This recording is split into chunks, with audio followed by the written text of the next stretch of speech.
necessity or bad luck has been primarily financial, to the detriment of nearly everything else. The negative results have been controversy and strained relationships.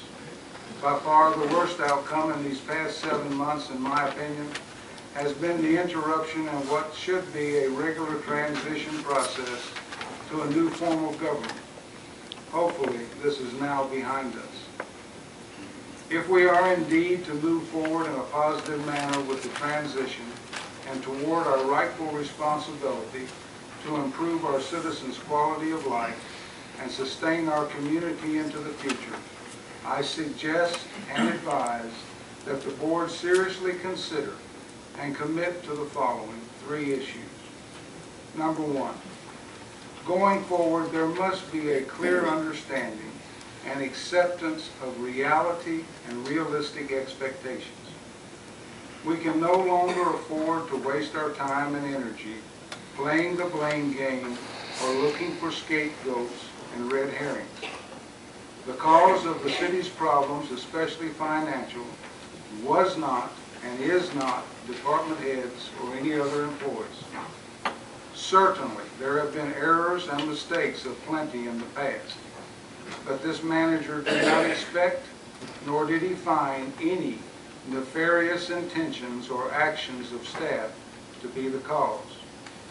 Anyway, it serves no useful purpose to dwell on these mistakes or to speculate as to the causes.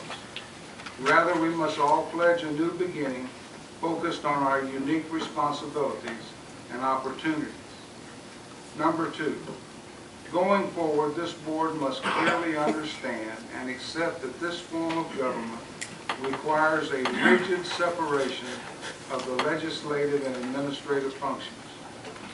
In my professional opinion, many of the controversies and strained relationships over the past 7 months have occurred because the board has attempted to interject itself into administrative problem solving and decision making.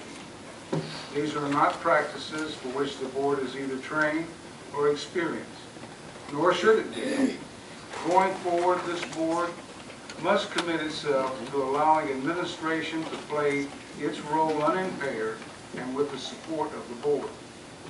At the same time, all of us in administration must commit to refraining from interjecting ourselves in legislative activities.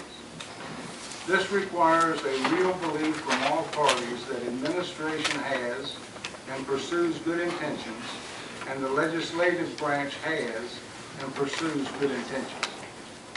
The board must discipline itself to listen to administration, as that is its area of expertise, and administration must listen to legislative, as that is its area of expertise.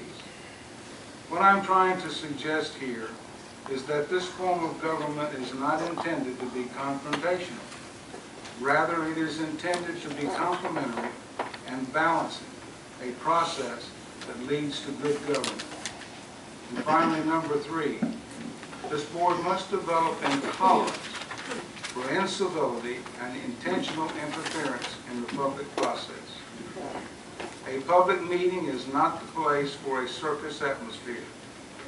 Jeering, snide remarks, inappropriate applause, and talking in order to interfere with another's right to speak may be okay at a ball game, but has no place in a council meeting. Tolerating this behavior demeans the meeting, and it demeans the board. Slander and libel should be prosecuted. We must all, including myself, set the right examples. This means, for example, that berating a department head or any other employee, whether by board members or citizens in a public meeting, is not acceptable and must not be tolerated. We all have an important role to perform. Allowing issues to become personalized and emotional serves no good purpose. I strongly believe in democracy and public service, 2 areas in which I believe our country and this city is presently lacking. I know that my time to contribute to both is very limited. It is for this reason that my bluntness sometimes overrides my tact, as I know that time is something that can never be recovered. The public, I believe, does not want us to waste time, as it is indeed the public's time. If my disappointment over time waste has caused me to unintentionally hurt feelings, I apologize. I will not, however, apologize for what I have said, as the truth is the truth, regardless as to how it is delivered. In city manager cities, it is customary for the manager to make recommendations or offer advice on all agenda items. There are three primary reasons for this practice. One, many of the items have been submitted by administration, and the manager has special knowledge to be shared with the board. Two, some items are routine or required by law or otherwise do not require significant board action. This allows the board at its discretion to move quickly through such items and save time for the more important ones. And three, the recommendation and/or advice are in furtherance of administrative duty or responsibility. Tonight, I intend to make those recommendations or advice or offer advice for each item. The board may or may not heed such recommendation or advice at its discretion. In summation, I look forward to putting our financial issues behind us and focusing on the multitude of challenges and opportunities before us. I hope we can start quickly, as time waits for no one. This concludes my report.